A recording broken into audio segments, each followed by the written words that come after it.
अभी हम दिख रहे हैं। अब तुम लोग YouTube में आ जाओगे। मुझे नहीं नाच रही।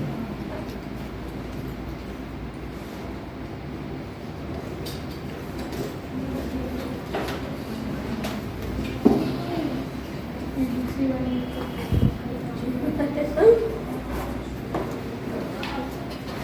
देखना वो बैग में ओके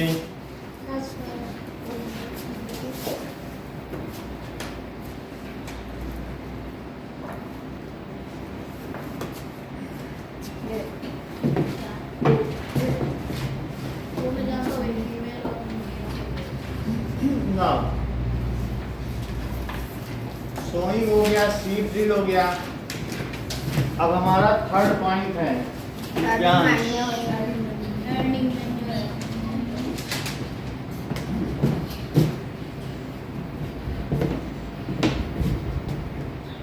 इसमें स्टैंप लगा है कि नहीं लगा? नहीं है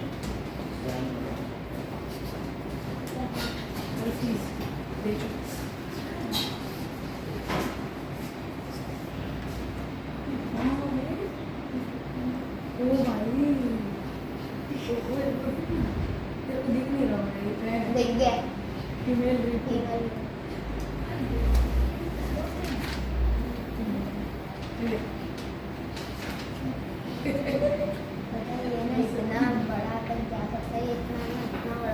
लेकिन हमारा नहीं है, कोई दिक्कत नहीं है, हमारा वाला नहीं है। एक जल जाएगी ना, तुम्हारे पास नहीं है?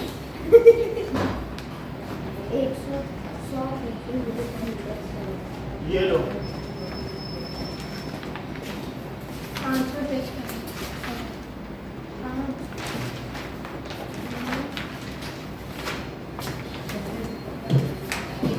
नाउ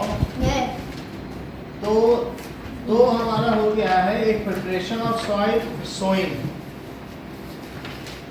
एग्रीकल्चरल प्रैक्टिसेस में प्रिपरेशन ऑफ सॉइल, सेकंड है सोइंग। सोइंग में भी हमने कई चीजें देख ली हैं। ये तो हमारा कन्वेंशनल मेथड है, दूसरा सीड ड्रिल, और थर्ड पॉइंट है एडिंग मैन्योर एंड फर्टिलाइजर।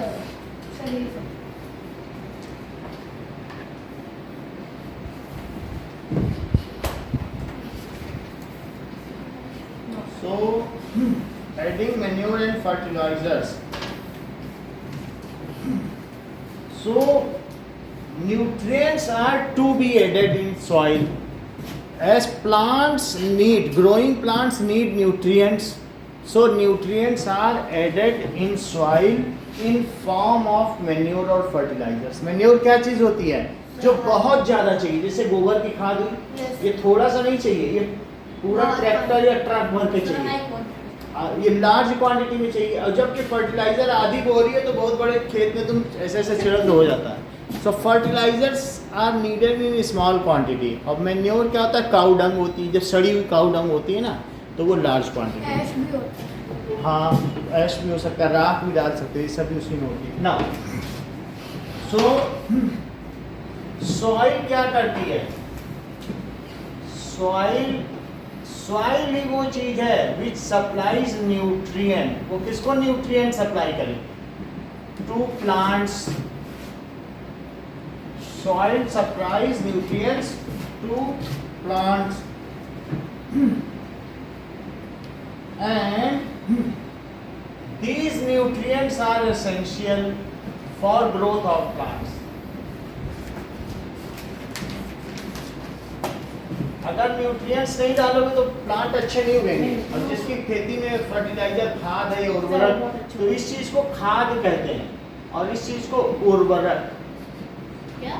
उर्वरक ये चीज जो है ये खरीदी जाती है और ये किसान खुद बना लेता है। उसके यहाँ जो गाय है इन सब का गोबर कहीं इकट्ठा किया, वो सड़ के फिर खा लेता है, डिकम्पोज होकर अपने बन जाएगी, लेकिन इसको खरीदना पड़ता है।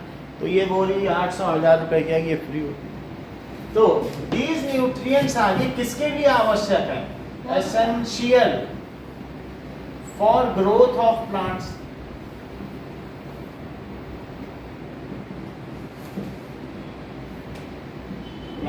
लेकिन अगर सॉइल इनको दे, ये धीरे धीरे अपना सारा न्यूट्रिएंट्स दे देगी तो अल्टीमेटली वो जो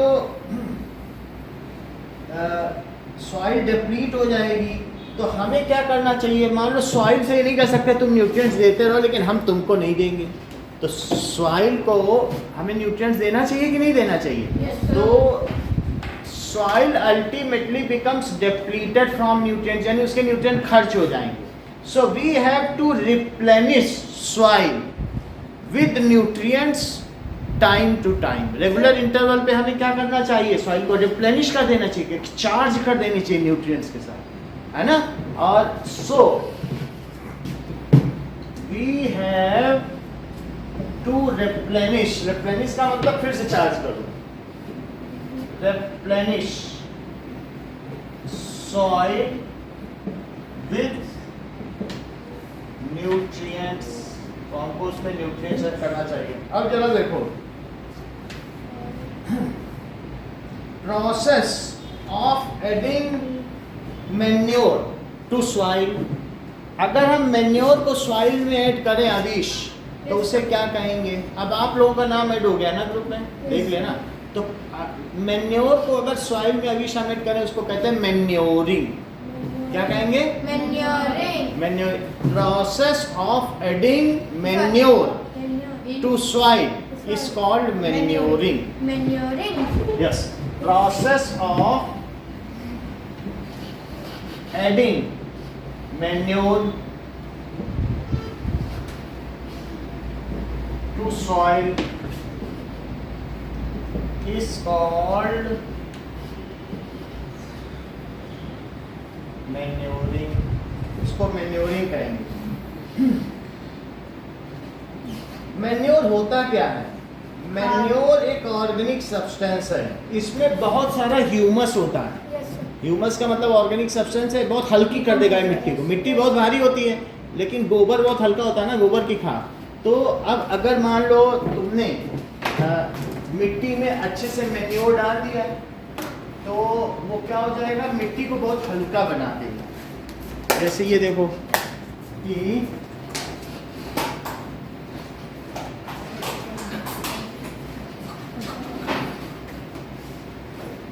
पानी पीने के बाद क्या होगा, सारा बह गया।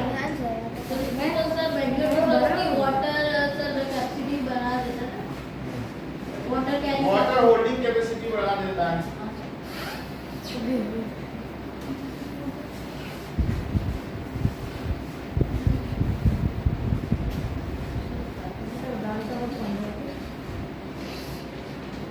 और उस सॉइल का टेक्सचर भी बढ़ा देगा, सॉइल दिखने में हल्की लगेगी। ठीक है,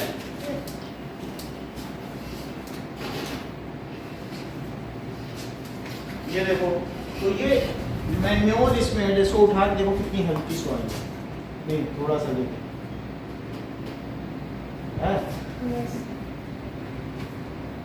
सो इट इज, इसी में डाल दो।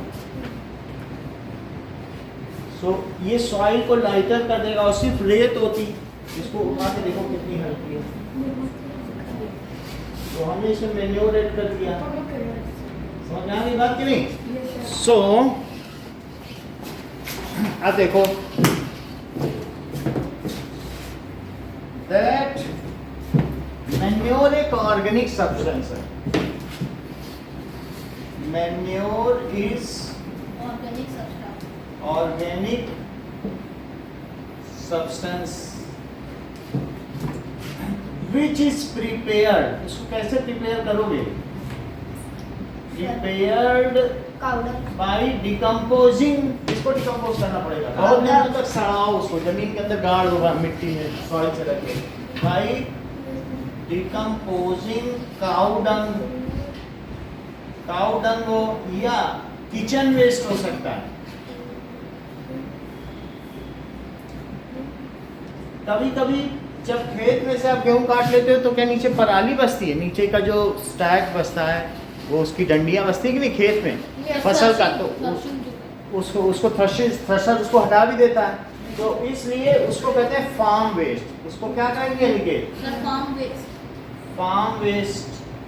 तो इन सब से by decomposing cow dung, kitchen waste, farm waste या वेजिटेबल वेस्ट के डिकम्पोजिशन से बनता है। ठीक है, अब देखो इट इज यूज्ड तो हो गया फॉर्म फार्म वेस्ट, तो फार्म के वेस्ट से बनेगा।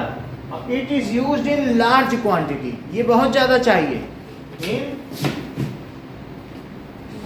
Large quantity. It improves the texture। Texture का मतलब जैसे आपने मिट्टी को छू के देखा तो वो कैसा है, improves the texture of soil, ये मिट्टी के टेक्सचर को बढ़ाता है। ठीक है, अदरवाइज जो मिट्टी होगी वो उतनी अच्छी नहीं होगी, लेकिन इसके डाल देने से क्या होगा, मिट्टी की क्वालिटी सही हो जाएगी।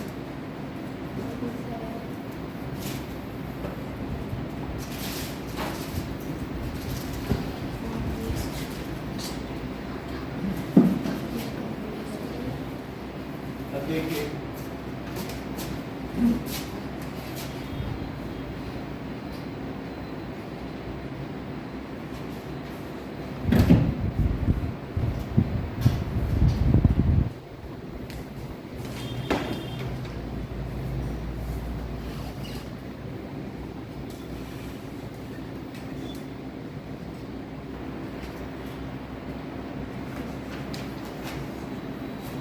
तो ये फिल्ट्रेशन सिस्टम है। फिल्ट्रेशन सिस्टम में क्या है कि ऊपर से पानी डालेंगे तो धीरे धीरे पानी, गंदा पानी भी साफ हो जाएगा। तो इसमें हम लोग देखेंगे कि जो वैसे मिट्टी होगी तो वो हल्की नहीं भारी, इसको उठा के देखो, जो पहले उठाई थी तो क्या कुछ फर्क है, हाँ सर ये भारी है, उठा के देखो। अब इसको पूरा उठाओ, एक इसको उठा के देखो और एक इसको, तो कौन सा भारी है, फिर इसमें तो उसका भी कंटेनर का भी वो है। कंटेनर है, कोई बात नहीं, इसको देखो तब भी वो भारी है। सर ये बहुत ज़्यादा अब जबकि इतना ज़्यादा होते हुए सर उसमें सर मेजोर है, उसको उठा के देखो। सर ये तो इससे पता चलता है कि ये देखो, तो रेत है, ऐसे भी छू के देखो तो तुम्हें आइडिया लग जाएगा। अभी तो उसको उठा के हाँ, देखो, ये उसका तो भारी है ना, इसको ऐसे पूरा उठाओ हाथ, है। हाँ, ये बहुत भारी है। देखो पता चला। तो इससे क्या पता चला कि दैट मीन्स ये, और छूने में भी कौन सी अच्छी लगती है बताओ, गार्डन सॉइल में जब तुम आराम करोगे मिट्टी में भी तो गद्दे जैसा लगेगा, और रेत में आराम करो तो गड़ेगा कि नहीं गड़ेगा। Yes, sir. तो इससे टेक्सचर का मतलब मिट्टी जब छुएंगे तो अच्छी बना देता है। It increases water holding capacity of soil. पानी अगर इसमें डालोगे तो सब बह जाएगा, नीचे चला, और इसमें रुकेगा क्योंकि इसमें ऑर्गेनिक मैटर ज़्यादा। सो इससे क्या होगा, it improves water holding capacity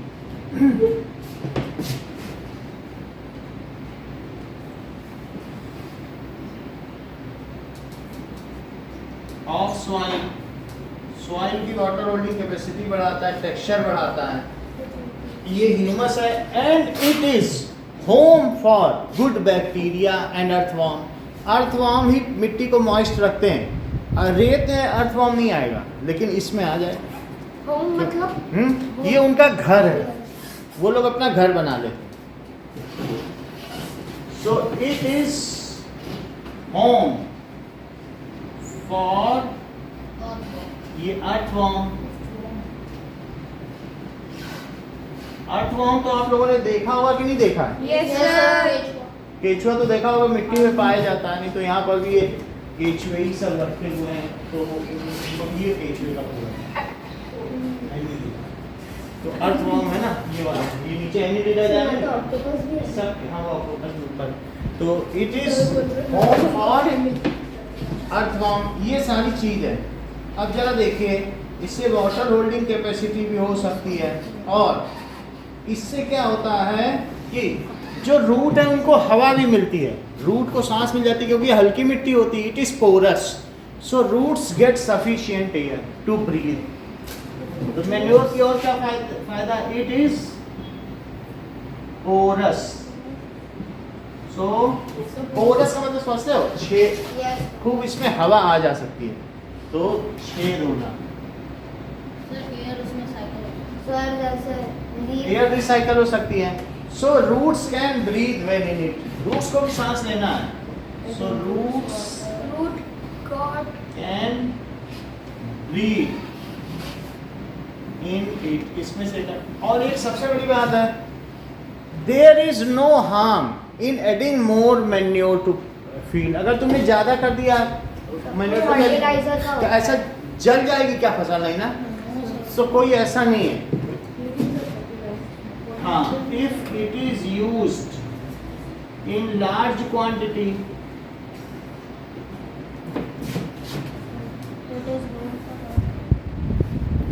ठीक है, it will not damage to crop.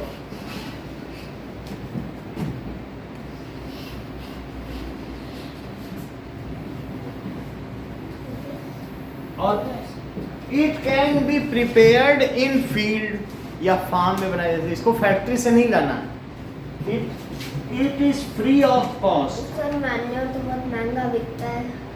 नहीं तो हम लोग के लिए महंगा क्योंकि हम लोगों के पास गाय भैंस नहीं है, लेकिन जिसके पास कैटल है गांव वाले, वो गोबर का क्या करें, मैन्योर ही बना लेंगे। हाँ सर, जब खरीदने वाले वो आते तो बहुत महंगा बिकता है सर, मैंने कल देखा था अमेज़न पे। तो वो बहुत महंगा होता है हम लोगों के लिए, क्योंकि बहुत सारे लोग गाय तो यहाँ रह नहीं गई, लेकिन गांव में कोई मैन्योर नहीं खरीदता, इतने सारे पशु हैं उन्हीं से बना ले।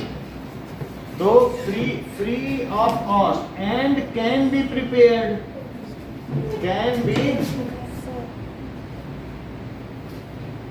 प्रिपेयर्ड इन फील्ड, इसको फील्ड में बनाया जा सकता है।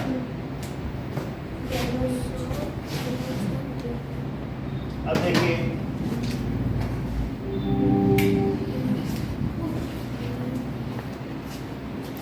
ठंड लगेगी तो बता दें। Use in very small quantities. अब हम फर्टिलाइजर के बारे में सीखते हैं। Fertilisers are prepared in factories, ये प्रिपेयर्ड इन फार्म्स है। बाय ऑर्गेनिक फैक्ट्री और जो fertiliser is inorganic substance. Organic का क्या मतलब होता है और इनऑर्गेनिक, इसका मतलब तो बताओ। सर हाँ बताओ। सर ऐसी जो ऑर्गेनिक चीजें सर समाज जो सर नेचर फ्रेंडली हो और सर उनको यूज करके कोई हार्म ना हो, और सर जो केमिकल यूज हो और सर जो नेचर के लिए हार्मफुल हो उसको सर हम लोग कहते हैं इसलिए कहते हैं। ठीक है, आप बताओ, सर। बैठ के बताओ। सर जो ऑर्गेनिक सब्सटेंस है वो मतलब जो नेचुरली बन रहा है, और जो इनऑर्गेनिक है वो फैक्ट्रीज में प्रिपेयर नेचुरली बन रहा है और ऑर्गेनिज्म से बन रहा है, जैसे गाय ने दिया, पेड़ ने दिया, जैसे पेड़ के वेजिटेबल। तो जो हम लोग ऑर्गेनिज्म है, तो हम लोगों का जो वेस्ट है वही ऑर्गेनिक सब्सटेंस, और जो फील्ड में अलग फैक्ट्री में बने वही ऑर्गेनिज्म से जो बने, तो वो अगर हम लोग हैं बहुत सारे पेड़ ही पेड़ पूरा सड़ जाए, वो भी ऑर्गेनिक हुआ। बात समझ में आ गई? सो फर्टिलाइजर देखिए,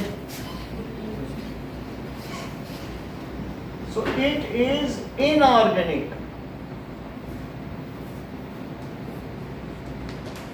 substance prepared in factories, इसको फैक्ट्री में बनाया जाएगा, ठीक है। So it needs money to purchase it, पैसे की जरूरत है खरीदने Yes, के लिए। sir. Purchase it, it is used in small quantity, ये थोड़ा ही चाहिए, ठीक है। इट इज न्यूट्रिएंट स्पेसिफिक, तुम्हें फॉस्फेट की भी फर्टिलाइजर मिल जाएगी, इसी तरीके से नाइट्रेट की, सल्फेट की, जो तुम्हें चाहिए वो बाजार में उपलब्ध है। सर नाइट्रेट की तो सर आप सर अगर कोई राइजोबियम नाइट्रोफिया सर वो बैक्टीरिया हो तो सर उससे बना सकते हैं, लेकिन बाजार में सब कुछ मिलती है, जैसी तुम्हें चाहिए वो खाद। अमेजन में देखोगे एक एक तरीके के अलग अलग खाद है। सो इट इज, ये कैसा है बोलो? It is used in small quantity. तो इट इज न्यूट्रिएंट स्पेसिफिक का मतलब जो तुम्हें चाहिए वो उसमें मिल जाएगा। खाद में तो जो है, जो गाय ने दिया वही है। Nutrient specific, it is not soil friendly. Soil को ये चीज़ पसंद नहीं आती है। सर लेकिन अगर फुल क्वांटिटी में डाले तो ये भी तो सही होगा ना। आप जितनी भी क्वांटिटी में डालोगे, अर्थवार्म की शामत है, उसको मरना ही मरना है। और जिस खेत में अर्थवार्म नहीं है, अगर तुमने मेन्योर डाल दिया और 1 महीने की छुट्टी चले गए तो मज़े से आप तुम्हारी खेत लहलहाते रहेंगे। और फर्टिलाइज़र डालने में, तो फर्टिलाइज़र के होने से क्या होगा कि अब अर्थवार्म तो सब मर गए, तुमको भी खेत में रोज़ जा जा के पानी डालना पड़ेगा। अब अर्थवार्म उसे मॉइस्ट नहीं कर सकते। एक होता है कि नदी में पड़ी हुई मछलियाँ है तुम्हारे एक्वेरियम में, तो नदी की मछलियों को कोई देखने जाता है? और एक्वेरियम में तो हर तीसरे दिन तुम्हें पानी बदलना पड़ेगा। तो इसी तरीके से फर्टिलाइजर डालने के बाद सब अर्थवार्म मर गए, अब आपको ही देखना है अपने खेत। जंगल को कोई देखने नहीं जाता, पार्क को देखना पड़ता है, क्योंकि जंगल अपने आप चलता रहता है। तो सर फिर फर्टिलाइजर हम बिना डाले ही कर सकते हैं? अगर आपको ज़्यादा 1 साल में 5 फसलें उगानी है, किसान लालची है तो फर्टिलाइजर डाले, और 1 साल में 3 फसलें उगानी है तो इसके शॉर्ट टर्म बेनिफिट है। समझ लो, अगर मान लो फर्टिलाइजर तुमने इधर डाल लीजिए, अभी हम पूछ रहे हैं, फर्टिलाइजर आपने अभी डाला तो अभी आपको खूब माल मिल जाएगा, पैसा, क्योंकि तुम्हारी फसल खूब अच्छी हो जाएगी, लेकिन खराब क्या होगी? सॉइल, आपका खेत खराब हो जाएगा। और तुम 3 ही फसलें लो, लेकिन अच्छी हेल्दी फसल लो खाने पीने का, अपने घर के खाने के लिए, वहाँ फर्टिलाइजर मत डालो, अपना सामान हो रहा, देसी खाना खाओ और उस खाने को खाओ, और सॉइल हमेशा अच्छी बनी रहेगी। आपको मालूम है कैलिफोर्निया में, दैट इज अमेरिका में, वो फर्टिलाइजर डाल डाल के 1 साल में 5 फसलें उगाते थे। 1 साल 5, 3 नहीं, रबी खरीफ जायद नहीं, 5, और उन्होंने 5 फसलें उगाई और सॉइल पूरी तरीके से डिप्लीट हो गई न्यूट्रिएंट से। और आज कैलिफोर्निया भूतों का शहर कहलाता है, क्योंकि वहाँ पर वो रेत रेत हो गई है और 10 मीटर ऊंचे धूल के गुबार उड़ते हैं। तो सब लोग अपने बड़े बड़े मल्टी स्टोरी बिल्डिंग छोड़ के चले गए, वो पूरी बिल्डिंग ऐसे ही पड़ी है सामान के साथ। क्यों? क्योंकि वहाँ जब मिट्टी रेत बन गई, अब मिट्टी रेत बन गई, जब आंधी आती थी तो ऊपर की मंजिल तक धूल उड़ती थी, तो सारे लोग बहुत सारे लोग तो जा भी नहीं पाए, वहीं मर गए रेत में दब के, बहुत सारे चले गए। तो कैलिफोर्निया क्यों खाली हुआ? क्योंकि उन्होंने अपने खेतों में क्या डाली? अमेरिका वाला फर्टिलाइजर। तो फर्टिलाइजर के ऐसे भी नुकसान। सर क्या बोलते हैं कि ये जो फर्टिलाइजर नहीं, जो मैन्योर है, वो जैसे कोई भी शहर में है, वो अपना अलग से छोटा सा ही बस खेती कर रहा है, ठीक है, तो उसे भी फर्टिलाइजर चाहिए ना, उसके पास कोई गाय है, तो सर वो बेचते भी है क्या फर्टिलाइजर? फर्टिलाइजर सब कुछ बाजार में मिल रहा है। अभी तुम पाउटा चले जाओ, सब्जी मंडी है ना, तो वहाँ पर सब फर्टिलाइजर मिलेंगे पैकेट में, तो वो सारे के सारे। और मैन्योर नहीं मिलता? देख लो, तो जो ये यहाँ पर देखिए, इधर पर अगर ज़्यादा मैन्योर बना लिया तो उसे मैन्योर, बेच भी तो सकते हैं। गाय का गोबर अगर आपने बना लिया तो ठीक है। अब ये देख लो, तो यहाँ पर ये देखो, हमारे घर में भी एक छोटा मोटा खेत है, उसमें भिंडी, टिंडा, बैगन सब कुछ मैं उगाता हूँ छत पे। तो अब उसमें होने से क्या होता है, ये देखिए, तो हमने कौन कौन से फर्टिलाइजर मंगा लिए। देखो जैसे कि हमारे पास आ गया, तो इसको मंगाया, SSP सिंगल सुपर फॉस्फेट मंगाया, पोटाश मंगा लिया। ये मैन्योर है, फर्टिलाइजर है? ये फर्टिलाइजर है, तो पोटेशियम का पोटाश मंगा लिया, डिलीवर हुआ, अभी कल ही हुआ, देखो 8 अप्रैल को। और इसके अलावा फिर देखो और हमने क्या मंगाया, हमने SSP सिंगल सुपर फॉस्फेट मंगाया, ये भी अभी कल ही डिलीवर हुआ, ये देखो। तो ये क्या है? Single super phosphate. तो फॉस्फेट का है, वो पोटेशियम का है, इसकी डिलीवरी डेट देखो 8 अप्रैल लिखी है। तो हम लोग क्या करते हैं, गोबर तो बना नहीं सकते, इसी तरीके से ये बोन मील, ये सब फर्टिलाइजर है, तो हम लोग क्या करते हैं, फर्टिलाइजर का ही सब करते हैं। तो ये सब प्लांट्स उगाता रहता हूँ, तो उसमें हम ये देखें कि बाहर से हम गोबर कहाँ से मंगाएंगे, तो हम लोग क्या करते हैं, लेकिन ध्यान बहुत देना पड़ता है, फर्टिलाइजर में ज़्यादा ना डालने, इसका ध्यान देना पड़ेगा। बात समझ में आ गई? Yes sir. So it is not soil friendly. अगली बात देखो, ये सॉइल फ्रेंडली भी नहीं है, और बताओ ये थोड़ा सा यूज करना है, स्मॉल क्वांटिटी, ठीक है। It can increase crop production in large quantity, ये अच्छी बात। ऐसे कोई क्यों यूज करेगा, सभी चीज खराब नहीं है। तो इससे क्या होगा, it increases crop production in large quantity. अगर तुम गमले में सब्जी उगा रहे हो, तुम्हारा गमला पहले से ही भरा है, तो तुम क्या उसमें और गोबर ऐड करते चले जाओगे? No sir. खेत में तो तुम गोबर ऐड कर सकते हो, गमले में कितना ऐड करोगे? एक दो बार। और इतना तो इसलिए फर्टिलाइजर करेंगे, ये सारे इसकी चीजें हैं। हाँ बोलो, बंद कर देना। चलो अभी बताना, इसमें भी ठंडा लगेगा तो कम करेंगे। तो अब हमें फर्टिलाइजर का भी पता चल गया है और मैन्योर का भी। इन दोनों का डिफरेंस दे, what is the difference between manure and fertiliser. और जरा देखें, आपको मालूम है what does it mean by composting? Composting का क्या मतलब है? Vermi composting. वो बाद में देखेंगे, पहले कंपोस्टिंग देखो। If cow dung, vegetable waste and farm waste, fruit waste is buried in soil. buried का मतलब समझते हो क्या? Yes sir. अगर सॉइल में दफन कर दो and cover it with soil for 15 days तक उसे कवर कर दो, then it is called composting. वो डिकम्पोज हो जाएगा। buried in soil and covered with soil for 15 days, 15 दिन के ऐसा करना होगा, then it get decomposed, ये डिकम्पोज हो जाएगा।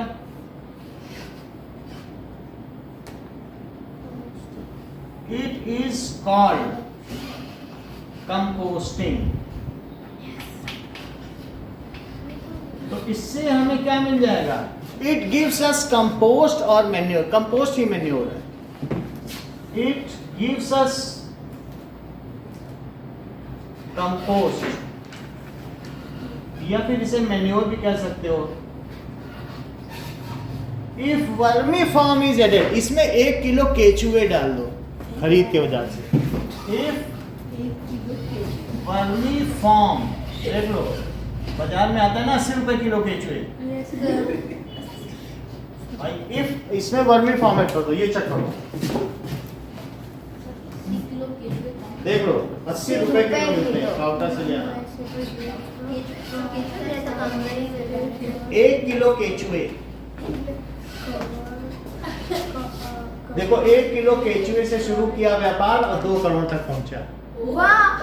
अरे वाह सर, तो अब ये देखो, ये इट इज वर्मी फॉर्म। तो जब हम वर्मी कंपोस्ट बनाएं तो इस तरीके से आप देखो, ये 25 किलो ये केचुए है ना, यस सर। तो ये ऐसे ये वर्मी कंपोस्ट है। ये क्या जिंदा होता है, मर होते हैं? ये जिंदा होते हैं, तो इससे क्या करेगा? क्या करेंगे? फर्टिलाइजर डालेंगे। ये देखो, ये कम नहीं है, कितने सारे हैं, वाह, ये देखो वर्मी कंपोस्टिंग। कोई कम नहीं, ठीक है। ये देखिए वर्मी कंपोस्ट। सो वर्मी कंपोस्ट हम कैसे बनाएंगे? ये Easy way to make vermicompost. Number 1. Setting up the worm bin. Locate a place. तो क्या नाम पड़ जाएगा? Then it is called vermi compost. If vermi form is added, तो तुम्हारे बुक में यहाँ पे ये लिखा है वर्मी कंपोस्ट। ये हाँ सर, देख लो। तो फिर एक बार फिर से कंपोस्टिंग है, समझ ही नहीं आ रहा। समझ में देखो, सबसे पहले क्या करो कि जमीन में गड्ढा करो। तो इसके बाद जमीन में गड्ढा करने के बाद इसमें बहुत सारे पत्तियां डाल दो, पत्ती डाल दी, और फिर उसके बाद गाय का गोबर डाल दो, और फिर मिट्टी डाल दो, और फिर उसके बाद इसे कवर कर दो। कवर करने के बाद 15 दिन रखो, और फिर ये ऊपर की मिट्टी हटा दो, कंपोस्ट है। वो नीचे क्या है? पत्तियां, फिर ये cow dung, dry leaves, dry leaf, Cow cow dung, dung, soil और सॉइल। पेपर। पेपर करने के लिए जब सॉइल से ढक दिया तो क्या उड़ेगा? और अगर मान लीजिए इसी में आपने केचुए डाल दिए, अभी ये कंपोस्ट है, तब ये वर्मी कंपोस्ट हो जाएगा। So if vermi form is added in it,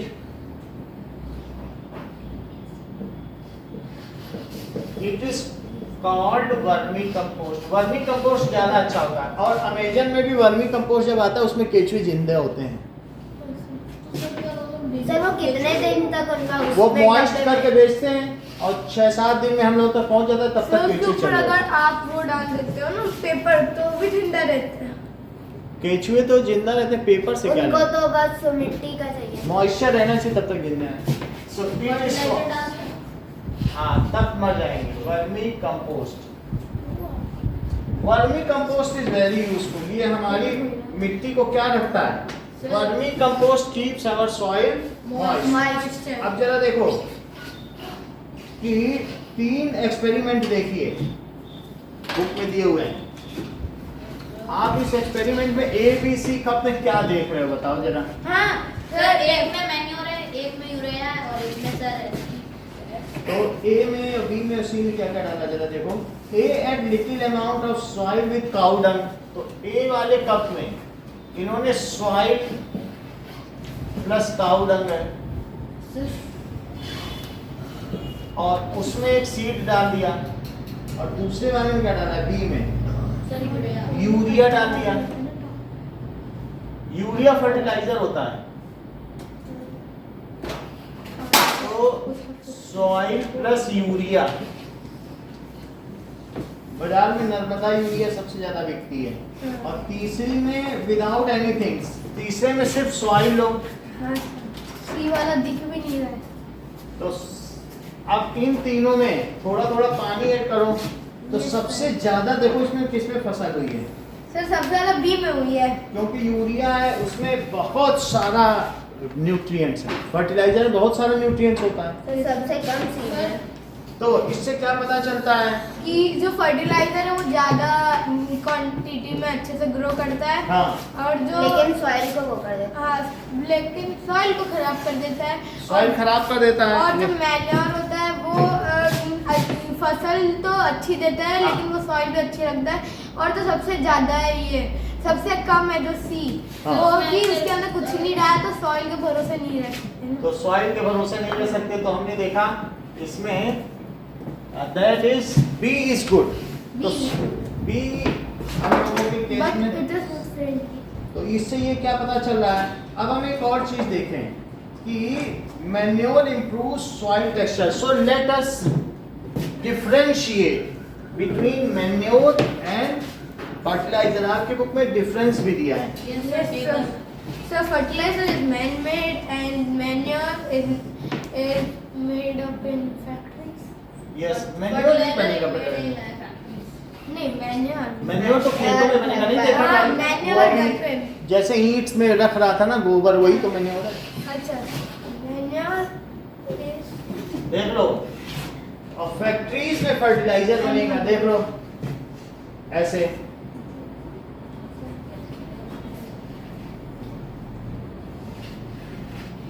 making of fertiliser in factory. कुछ चीजें देखें और कितने तरीके के फर्टिलाइजर हैं वो भी देखें, दोनों चीजें देख लें। ऑन कर दो। It is made in field, ठीक है, by decomposition of organic substance. और फिर इसमें क्या लिखेंगे भाई? ये डिकम्पोजिशन से बनता है, और जबकि वो मैन मेड है, तो it is made in field या फार्म्स, इट इज इनऑर्गेनिक। और वो कैसा है? Organic. So it is in factory. Organic substance. Inorganic यानी हम लोगों से नहीं निकलता है। ये क्या हम लोग की बॉडी का वेस्ट है क्या? यूरिया नहीं ना, और जबकि it is sir urea body waste. Urea है, लेकिन अगर उसको तुम सुखाते चले जाओ, अपनी यूरिन को सुखाओ, तो उससे जो पाउडर बनेगा वो बाजार में बेच दो, तो वो यूरिया है। It is organic substance. ये क्या है बोलो? अच्छा, it is free of cost. इधर बात ना करो। It is free of cost, so needs money to purchase it. Yes Sir, it's costly and it is free of cost. cost. Money is required to purchase it. Money is required to purchase it. It is used in less quantity. It is used in large quantity. और जबकि it is used in large quantity. कौन सा इसमें soil friendly है और कौन सा नहीं? मैन्योर है, manure soil friendly. It is soil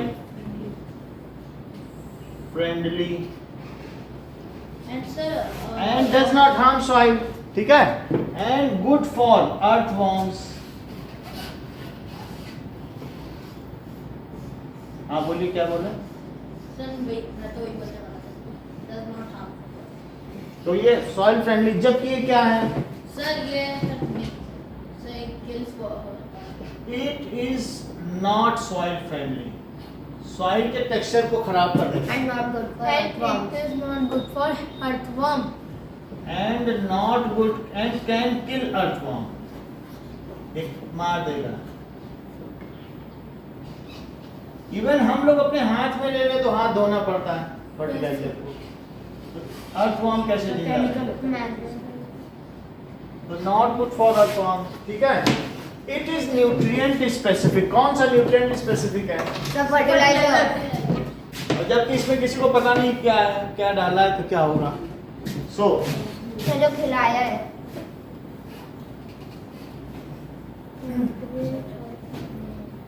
ठीक है, लिखो इट इज न्यूट्रिएंट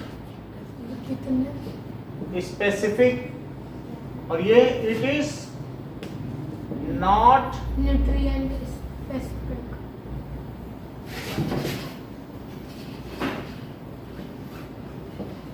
देख लो, it has short term benefit. अभी डालो, अभी अच्छी फसल पाओ, बाद में अगली पीढ़ी देखेगी, खेत खराब हो जाए तो हो जाए।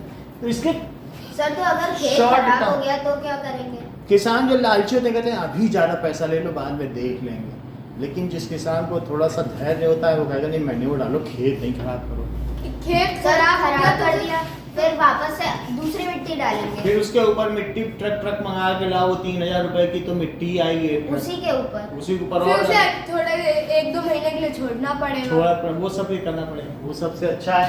तो इट है short term benefit, It has short-term और उसका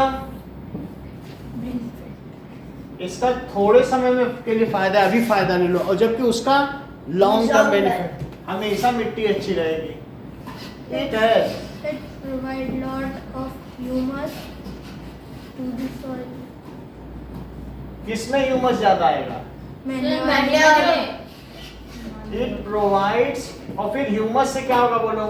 सर वो डिकम्पोज डिकम्पोज मटेरियल होता है तो उसको वो माइक्रो ऑर्गेनिज्म खाएंगे, निकालेंगे। हाँ, उसको खाएंगे भी, और साथ ही साथ it increases water holding capacity, Yes, sir. पानी इसमें ज्यादा रुकेगा। Provides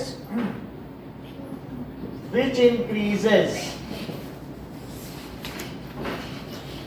water holding capacity.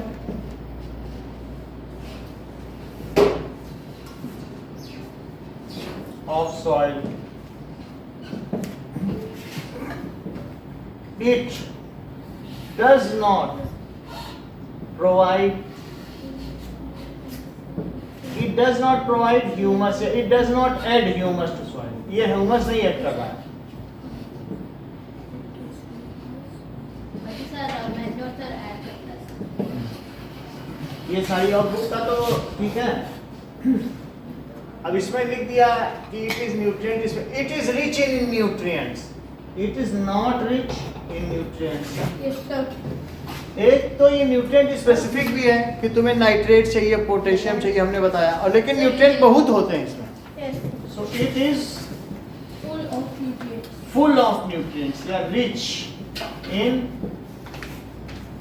nutrients, और जबकि it is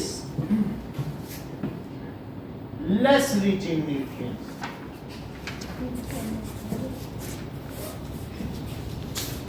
हमने आपको 9 लिखा है, इसमें से 7 डिफरेंस आपको लिखना है।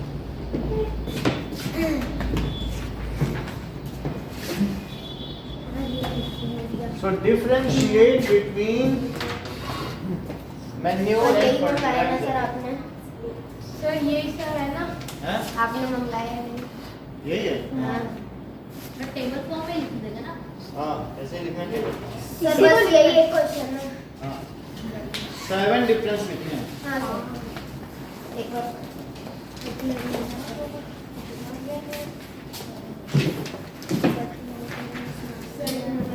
दिया था।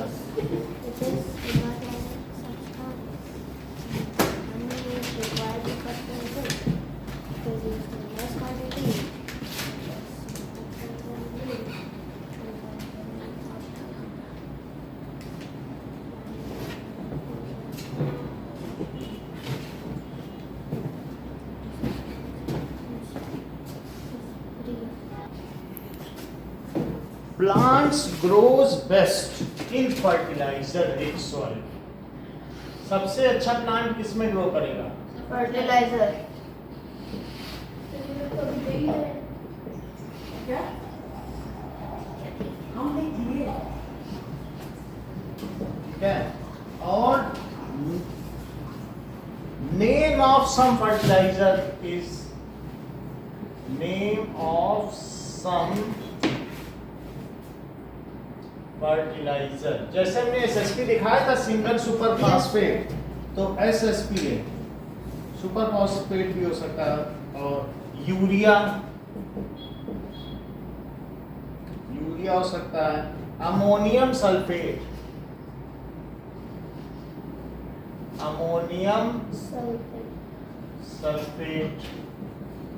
सुपर फॉस्फेट, पोटाश हमने जो कल मंगाया है, हमने बताया था ना पोटाश, तो वो दैट इज पोटेशियम की जो कमी पूरी करे।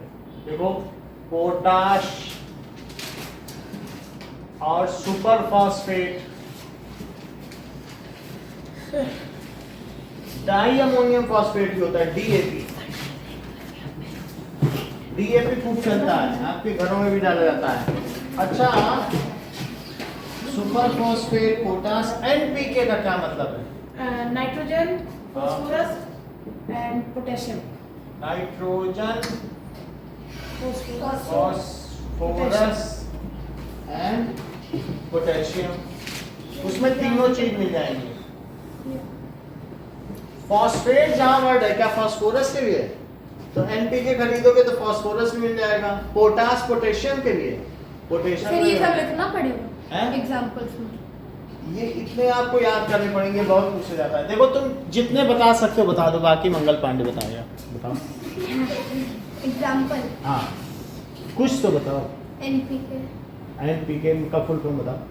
नाइट्रोजन, पोटेशियम, हाँ,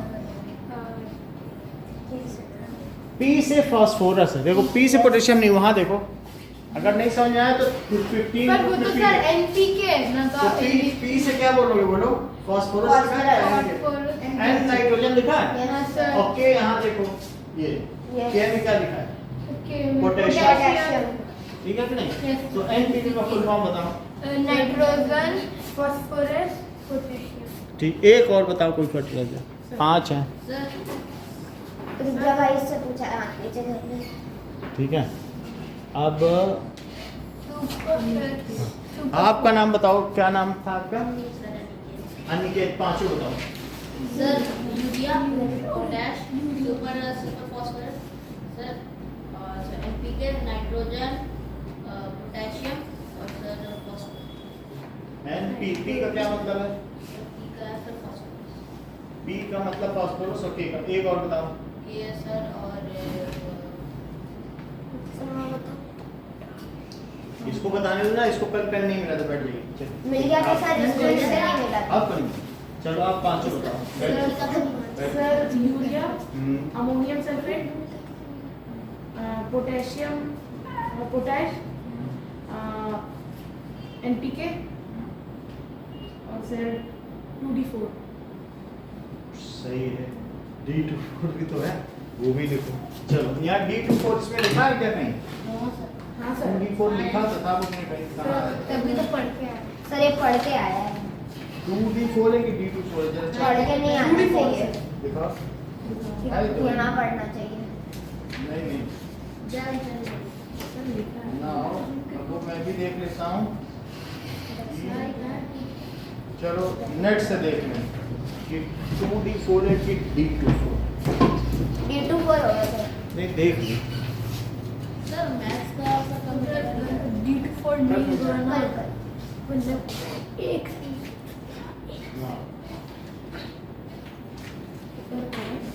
हाँ हाँ है ये रहा।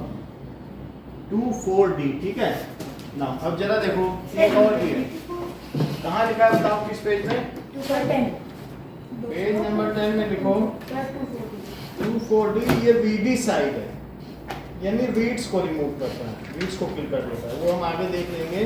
तो 5 चीजें अभी भी बच रही हैं। मंगल बताओ।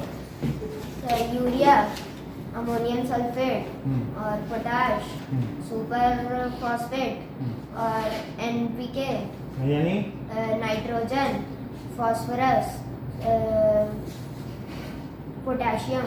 सही है, पूरे आपने 5 बता दिए, लेकिन इनाम सिर्फ दिव्यांश के लिए था। आप बताओ। क्योंकि इसमें वो 2d4 VD साइड है, वीट रिमूव करता है वो फर्टिलाइजर। यूरिया, NPK, पोटाश और अमोनियम सल्फेट अमोनियम सल्फेट और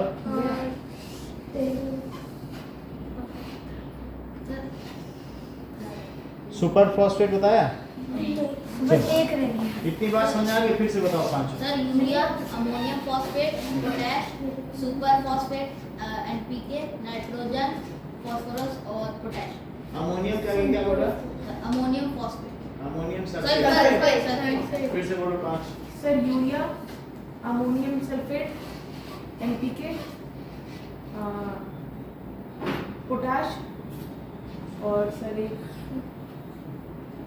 सुपर वाले तो बताएंगे। Super sulphate. फॉस्फेट।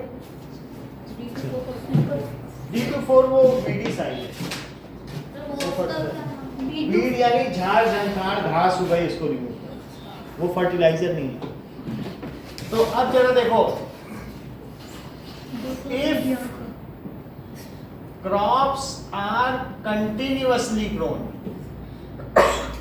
तो उससे क्या होगा अनिकेत बोलो? सर की सर सॉइल के साथ न्यूट्रिएंट्स सर वो बैठ के बोला करो। The nutrients of soil loses its nutrient।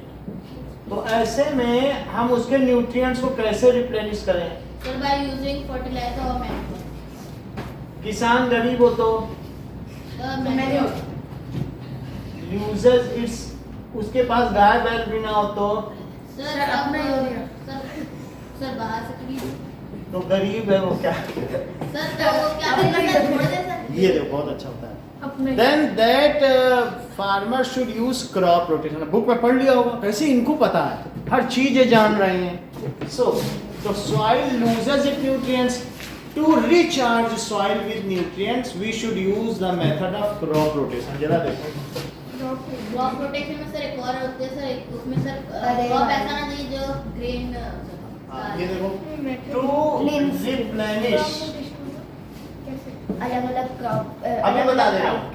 to replenish soil with nitrogen. nutrients में सब आ जाएगा, नाइट्रोजन पर। अगर हम उसे फिर से करना चाहते हैं, लेग्यूमिनस। लो ये बहुत अच्छा होता है। तो बोले कि 3 फसल ना उगा के 2 ही फसल उगाओ। एक सीजन में खरीफ या जायद छोड़ दो, तो मिट्टी अगर खाली पड़ी रहेगी तो क्या होगी बोलो? ज्यादा न्यूट्रिएंट्स आ जाएंगे। ज्यादा न्यूट्रिएंट्स आएंगे। तुमको मालूम है शाहजहां की पत्नी मुमताज की याद में क्या बनाया गया? ताजमहल।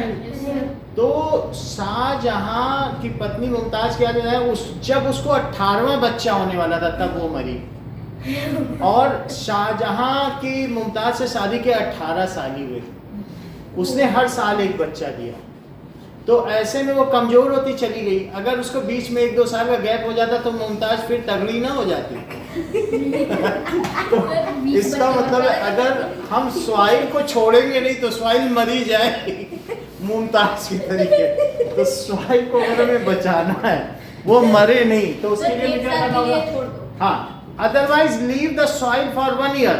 और दूसरी चीज है क्रॉप रोटेशन कर सकते हैं।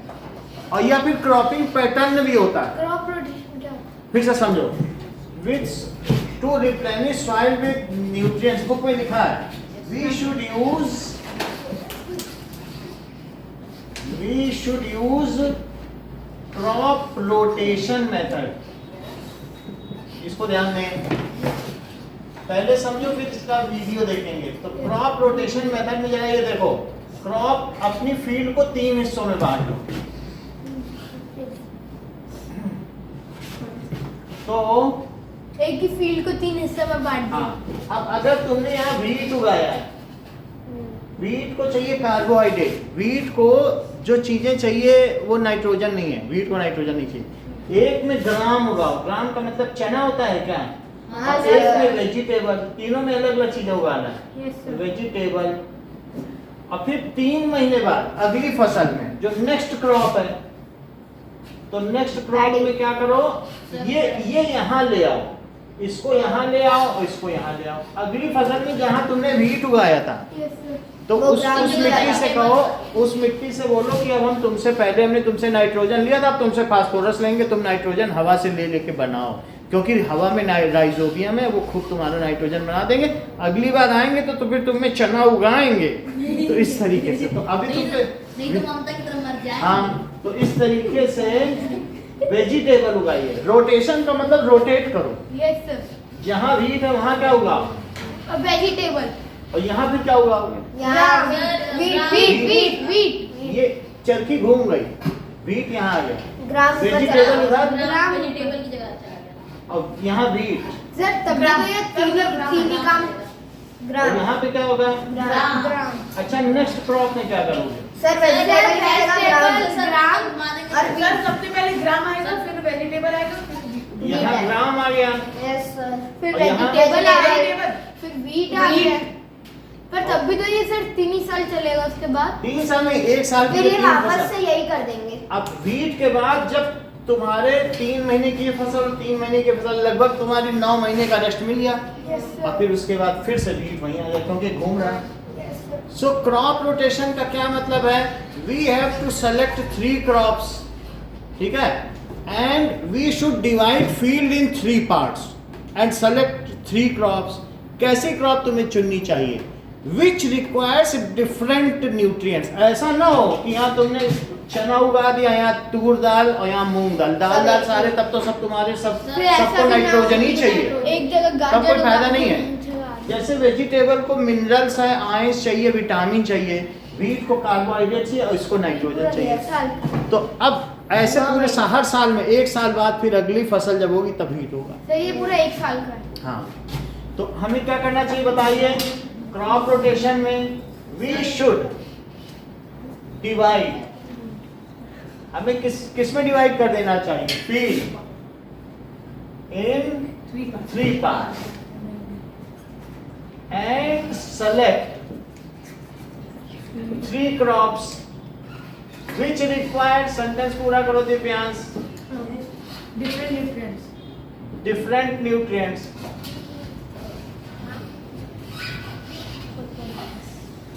एंड उसको कल्टीवेट करो रोटेशन वाइज। कल्टीवेट, तो अभी हम ऐसे चल रहे हैं, ये घड़ी की दिशा में कि घड़ी की उल्टी दिशा में, Anti-clockwise. Anti clockwise, anti Anti-clockwise. ऐसे नहीं चल रहा है। And cultivate in rotation wise, sir anti clockwise भी चल सकता है, क्लॉकवाइज भी चल किसी भी चल सकते हैं। In this way soil get a chance, sentence पूरा करो। अगर हम ऐसा करो, grow. To replenish its nutrients, इससे सॉइल को मौका मिल जाएगा कि वो अपने न्यूट्रिएंट्स को बदलने बदलने का। बदलने सर का। रिप्लेनिश मतलब रिचार्ज, रेगुलर की इंटरवल्स पे उसको रिचार्ज, क्योंकि 6 महीने उसने व्हीट नहीं उगाया, तो व्हीट को जो उसने दिया था 6 महीने में वो अपना प्रोक्योर कर ले। In this way soil get a chance to replenish its nutrients। अब देखो, अब हम लोगों ने क्रॉप रोटेशन देख लिया, अब क्रॉपिंग पैटर्न देखें। Yes sir. क्रॉपिंग पैटर्न क्या होता है, पैटर्न होगा क्रॉप का। ये सही कह रहे हैं। जैसे कि एक लेयर में पूरी फूल गोभी यस सर। और उसके बगल वाली लेयर में एक मिर्ची का पेड़, मतलब सिर्फ एक ही एक रो पूरी में, लेयर रो में। अच्छा रो या 2 लेयर कर दो। कह रहे हैं एक ही में क्या होगा, मिर्ची हम ज्यादा खाते हैं, उनकी बात सही है। तो यानी एक गोभी 2 मिर्ची, फिर एक गोभी 2 मिर्ची क्रॉपिंग पे। Yes sir. इससे क्या होगा, जो मिर्ची के कीड़े हैं वो अगले मिर्ची तक नहीं पहुंच पाएंगे क्योंकि बीच में गोभी आ गई, तो पूरी फसल खराब नहीं होगी। अच्छा, इसमें तुम्हें क्या फायदा है? सर इसमें सर हाँ सर इससे सर रेगुलर इंटरवल्स पे सर सॉइल को न्यूट्रिएंट्स की सर डेफिशिएंसी बैठ के बताओ। और एक और फायदा है, अगर 2 चीजों का दाम बाजार में गिर गया है और तुम्हारी एक फसल यहाँ ग्राम है, तो ग्राम से तुम मोटा मुनाफा कमा सकते हो। मान लो तीनों फसल बाजार में सस्ती तो नहीं होगी, दो सस्ती हो गई, लेकिन इसकी लूट मची है, तो तुम अपना जो चना हुआ है उसको बेच के मुनाफा कमाओ, तो तुम्हारा किसान का कभी पूरा फेल्योर नहीं होगा।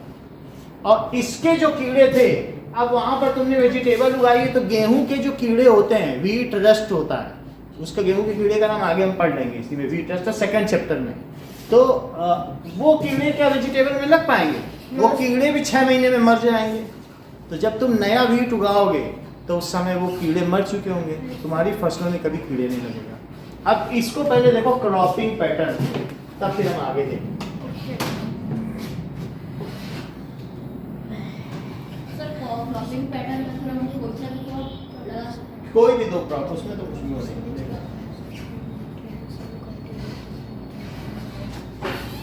क्रॉपिंग पैटर्न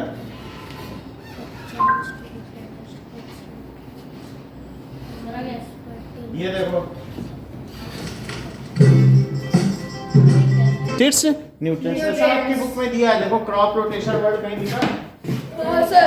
लिखा है So, क्रॉप रोटेशन। अब जरा देखिए, rhizobium bacteria are found in roots of leguminous plants. Leguminous plants किसे कहते हैं सर मम्मी? हाँ सर, बोलो। जो ग्राम जैसे पी सर। पी। हाँ सर, जो सीड टाइप के प्लांट होते ये हैं। देखो बहुत अच्छी बात इन्होंने कही है कि जिसकी जड़ों में छोटे छोटे लेग्यूम हो। क्या इसमें छोटे छोटे तुमको दाने दिख रहे हैं? जड़ है, तो ये लेग्यूमिनस है। तो यही इसी में राइजोबियम पाया जाता है। है सर अभी इसमें हाँ। और ये एक गेहूं की फसल है, इसमें गेहूं हाँ सर, ये है। तो देखा है सर। तो ठीक है, तो लेग्यूमिनस प्लांट्स तुम्हें पता चल गया कि इसमें छोटे छोटे काले काले लेग्यूम्स दिख रहे हैं, यस सर। तो इन्हीं में राइजोबियम रहते होंगे। सर है अभी राइजोबियम। अब ये सूख गई है, वरना जब ताजी ताजी थी तो थे। समझ आ गई बात कि नहीं? Yes sir. तो इस तरीके से हम लोग देखेंगे कि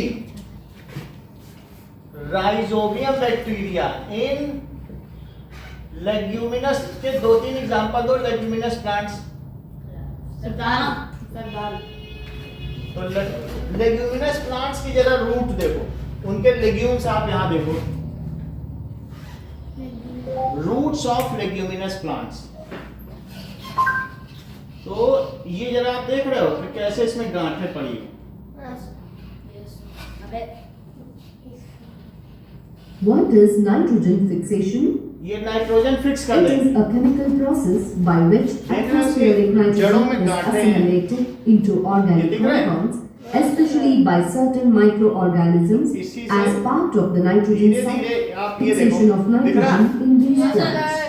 तो इन्हीं में राइजोबियम पाए जाते हैं जो नाइट्रोजन फिक्स कर देते हैं। सो इन लेग्यूमिनस प्लांट्स, जैसे कौन सी दाल होती है? अरहर की दाल खाते हो? Yes sir. Gram, soybean. Soybean, मूंग दाल, सोयाबीन याद रहेगा। मसूर, इन सभी दालों। इन लेग्यूमिनस प्लांट्स क्या होगा बताइए? Its roots Its roots have गांठ। नोड्यूल्स। मॉड्यूल अलग है। देखो बुक में लिखा है नोड्यूल्स, पढ़ो। Its Its roots present roots are having nodules. These are present in nodules. ये देखो रूट्स ऐसे बनाना, और जब रूट्स ऐसे बना लोगे तो इसमें यहाँ गांठें बना दो। सर कहीं भी ना। हाँ, इसको नोड्यूल्स कहेंगे। हाँ सर। It's root nodules. वैसे तुम्हारी जानकारी के लिए बता दें, जहां पर एक रूट से दूसरी रूट निकलती है उसको नोड कहते हैं और नोड पे नोड्यूल्स होते हैं। सर नोड तो सर नोड का मतलब जहां एक रूट से दूसरी चीज निकले। कभी तुमने गन्ना खरीदा है? Yes, sir. गन्ने में जहां दो गन्ना मिलता है गांठें, उस गांठ को नोड कहते हैं। गांठ ही नोड है। ये तुम्हारी बॉडी का नोड है, जॉइंट ही नोड है। तो इसी तरीके से जहां कहीं जॉइंट हो उसको नोड कहेंगे और नोड पे क्या पाया जाएगा? नोड्यूल। अब जरा देखो, its roots are running nodules at which rhizobium bacteria are found. उन पर क्या पाया जाएगा? बैक्टीरिया। अभी बताओ वीडियो में क्या बताया? राइजोबियम बैक्टीरिया क्या करता है? सर एटमॉस्फेरिक नाइट्रोजन को नाइट्रेट में मतलब वो फिक्स कर देता है, नाइट्रोजन को फिक्स कर देता है, वो फिर पौधे ले लेते हैं। Eight which rhizobium bacteria is found. लिखो राइजोबियम, लिखते जाइए, नहीं तो फिर अभी जब हम क्वेश्चन पूछेंगे फिर जरा देखोगे। Bacteria is found which fixes, जो किसको फिक्स कर देगा? विच फिक्सेस नाइट्रोजन, वो नाइट्रोजन को फिक्स कर देगा, एटमॉस्फेरिक नाइट्रोजन। सर दिव्यांश बोल रहा था ये पंखा चला। तो चला लो, कौन सा चला? अभी लाइट नहीं आ रही, पंखा चला लो।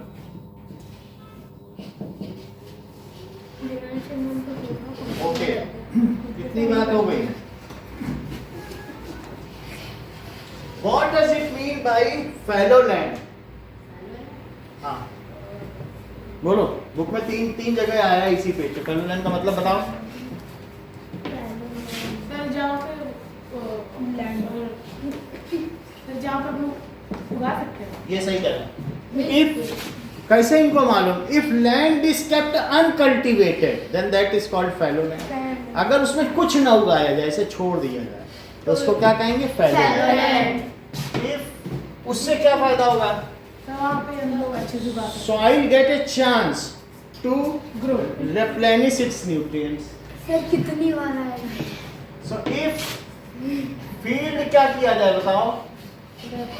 Left uncultivated, Soil can get replenished. then it is called fallow land. इसे क्या कहेंगे? आयरन वो होता है जो अनकल्टिवेटेड होता है। हाँ, fallow land. ठीक है। This is a method to replenish nutrients. This is method to replenish nutrients of soil.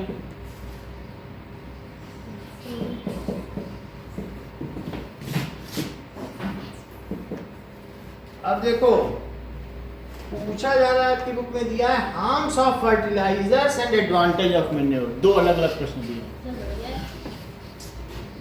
देखो, तो disadvantage of fertiliser,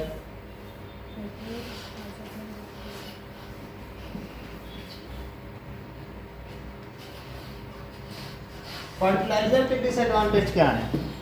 Sir, kills the आते रखो। सर हाँ। It is not soil friendly.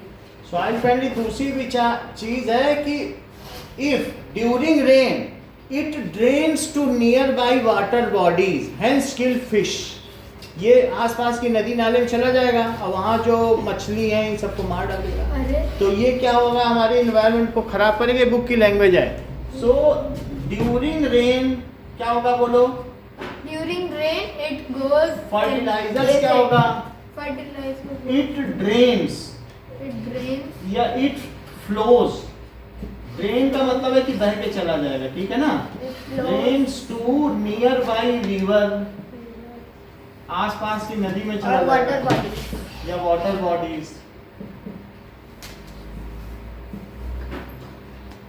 And kill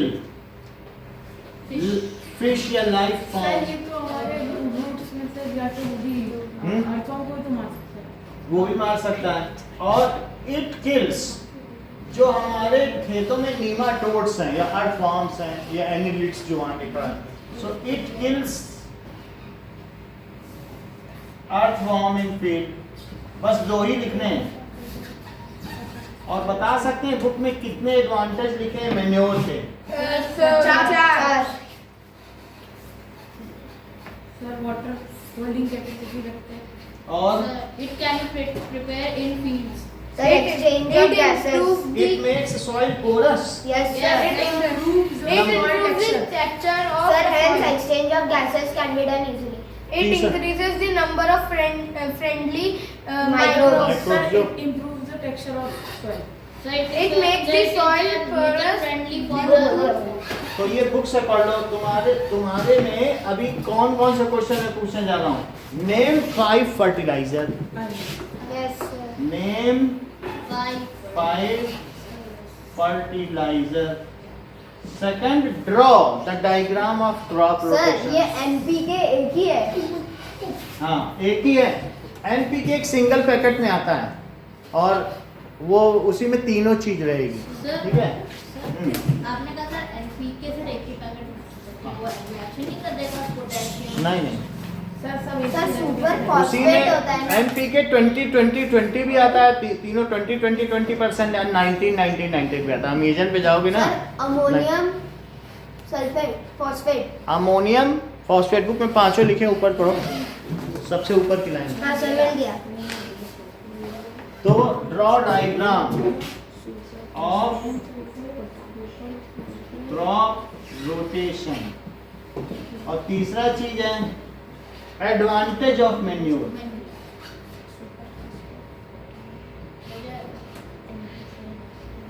यही 3 चीज करना। Phosphorus.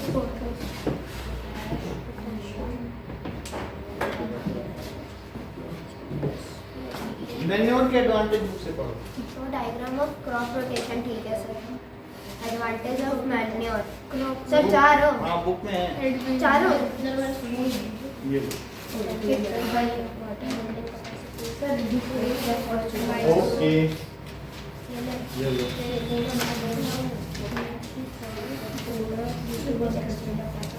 चलो,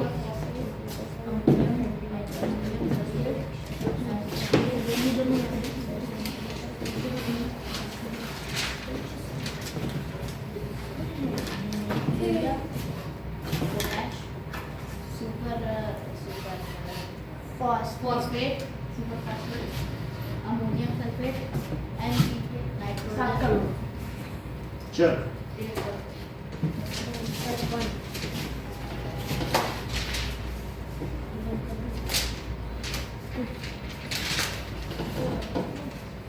अमोनियम को स्पेलिंग. AMMONIUM।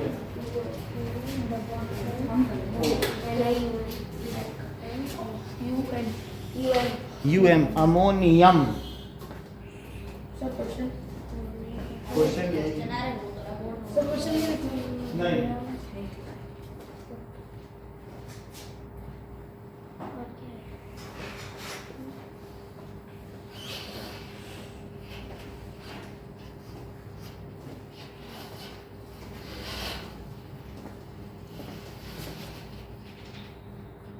दालों वाले पौधे ही दे ले लेते हैं हम लोग, सब लोग खा लेते हैं। नाइट्रोजन प्रोटीन बन जाता है, atmospheric nitrogen. Rhizodium is a bacteria which is present in atmosphere. जैसे बैक्टीरिया कहाँ प्रेजेंट होगा? Nodules of roots, nodules. वो जो Present in the root nodules. which fixes Which fixes rhizobium atmospheric nitrogen to soil to soil. एक गड्ढे बने